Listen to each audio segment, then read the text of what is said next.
It is intense, it's graphic, it's brutal because, well, we're talking about the 1970s extreme horror films. So without further ado, let's dive into it, shall we?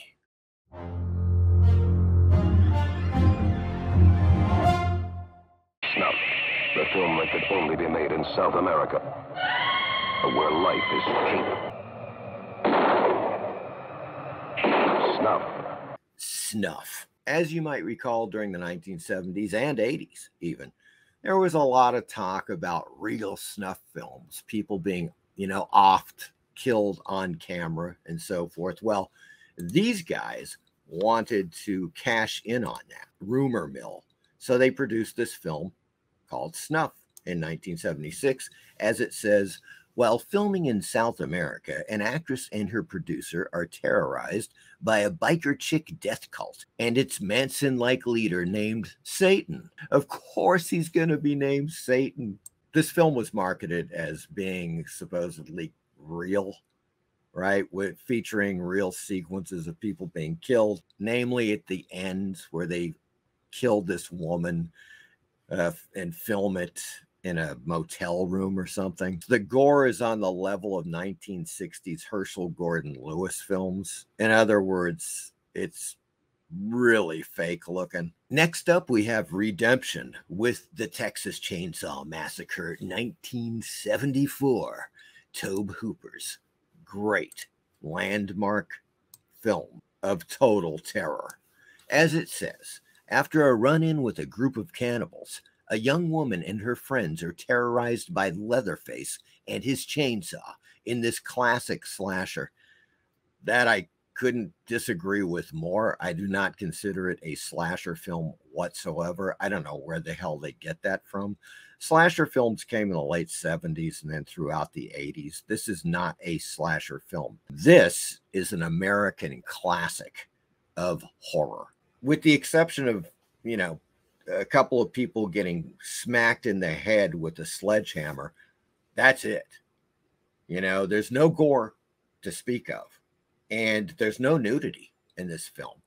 Yet it has become one of the most revered 1970s horror films, and perhaps in many people's top 10 list of all time. Another really cool thing about this flick, folks, is that, which is near and dear to my heart, it was shot on 16 millimeter. Yes. Now, according to the IMDb tech specs, it was supposedly shot using a Bolex HR-16 wind-up camera. Here are some really cool behind-the-scenes stills from cinematography.com. We can see the camera. To me, that looks like an Aton 16 millimeter camera. Here's Tobe Hooper on the right holding the camera inside the van. It was definitely shot on 16 millimeter. They went with Kodak Ektachrome T25. Now, that's an incredibly slow film. That's T for tungsten 25. It's typically for indoor sequences. They used it apparently throughout the film.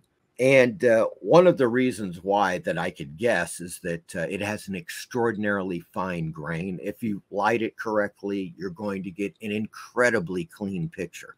The faster the film, the more grain you're going to get, right? Well, T25 is as slow as it gets. You take the 16 millimeter negative, and the idea is to blow that up to 35 millimeter positives for a theatrical release, which is exactly what they did. Here are some more photos. And that is Tobe Hooper in the black and white photo sitting in the background there.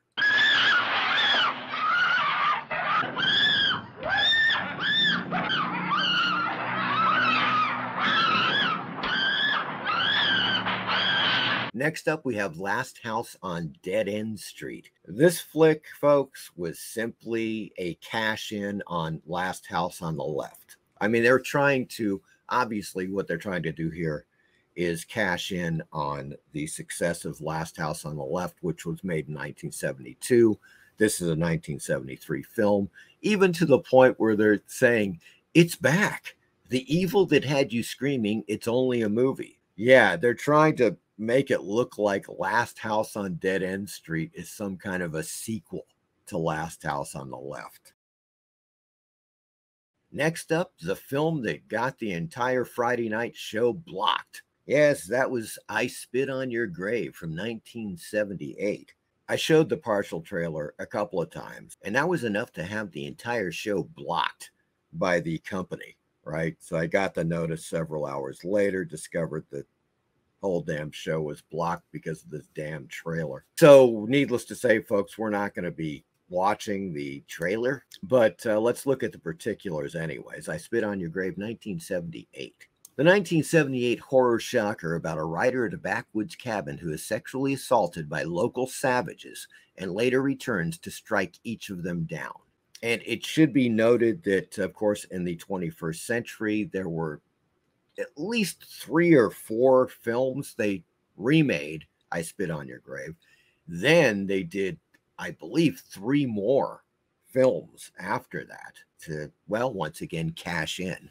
Now let's move on to an early classic by Abel Ferrara, of course, 1979's The Driller Killer. I do like this film a lot. It's just such a gritty New York horror flick. As it says, when a struggling New York City artist is pushed to the edge, he takes to the streets with a power drill and presumably a lot of batteries to attack and murder unsuspecting pedestrians. Starring Abel Ferrara as the Driller Killer and directed by Abel Ferrara. Highly recommended, folks. If you have not seen it, it is on Tubi. And My Good Fiends, brand new on Tubi, is Lucio Fulci's Zombie from 1979. After a zombie is found aboard an abandoned boat, a reporter follows a woman to an island where her scientist father faces an epidemic of the undead.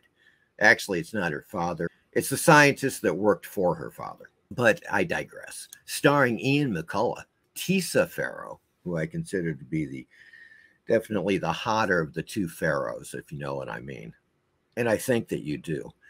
And Aretta Gay. Yes. We won't soon forget Aretta Gay, shall we? She is the hot, curly-haired brunette that famously goes nude scuba diving and encounters a zombie under the water who promptly begins battling a shark. Yes, in one of the most incredible scenes. The special makeup effects are fantastic. I love the way the zombies look, the way they move. They are so creepy. And as far as zombie films, folks, the way I put it is Night of the Living Dead #1, Return of the Living Dead, Dan O'Bannon's 1985 film #2, and Zombie by Lucio Fulci #3.